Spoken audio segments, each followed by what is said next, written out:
And okay, now I'm going to put you on the spot here. After everything we've chatted about, I want you to crystallise those ideas into your top 5 tips for organisations. So first of all, be aware that there are a lot of channels out there for you to advertise on, and some will be more effective for your particular organisation than others. Up front, give some thought to where you're going to advertise for volunteers. And that might be word of mouth, it might be flyers, it might be print media, it might be digital, but just give some thought to those recruitment channels and make sure you have a process for dealing with inquiries from all of those different channels. Because that first touch point from a volunteer where they apply, whatever your channel might be, that's their first experience with you, and you want that to be a good one. So you want to be organised and ready to accept those inquiries. So that's number one. Number 2 is that design of the roles piece. So creating appealing roles. I think as we've both talked about, if you need assistance crafting those appealing roles, I'm very happy to help.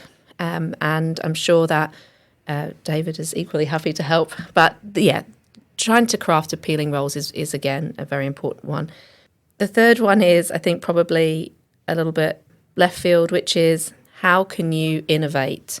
How can you think about your service in a slightly different way to provide flexibility when volunteers are coming through? So just about what can you do to get those interested parties doing something useful for your organisation that's valuable to them. So, and I use the word innovate there. I know it's a bit of an overused word, but yeah, you often do have to be a bit innovative or creative maybe in your thinking to provide that flexibility. Again, that's something I'd be very happy to talk more about or help with if I can. And then the next one is a boring one, but efficiency. So right from the get-go, like I said about the recruitment channels, just building efficiency into your recruitment processes, keeping people up to date with where their application's at, really communicating with the volunteers and just giving them that good experience, because whatever the outcome, if they're not quite the right volunteer for you, then they may have a friend who they refer to you later on. So just really respecting people's time. And, you know, the best way to do that is by having a nice, efficient process to get volunteers through. And then my final one is impact. And I know, again, this is a massively overused word, but simply put, what do volunteers do for you and what is the effect of that? And if the effect or the ultimate impact is you serve a meal to someone, right? And that person then has some social interaction to look forward to every day.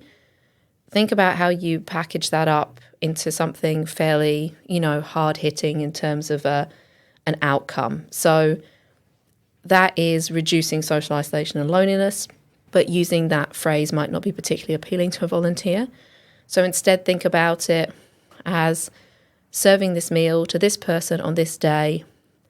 This provides somebody with a connection that they wouldn't have without your help, right? And just putting that impact back to the actual volunteer, not, necessarily the way that we think about impact or outcomes when we're doing reporting or something. Just how is that volunteer making an impact?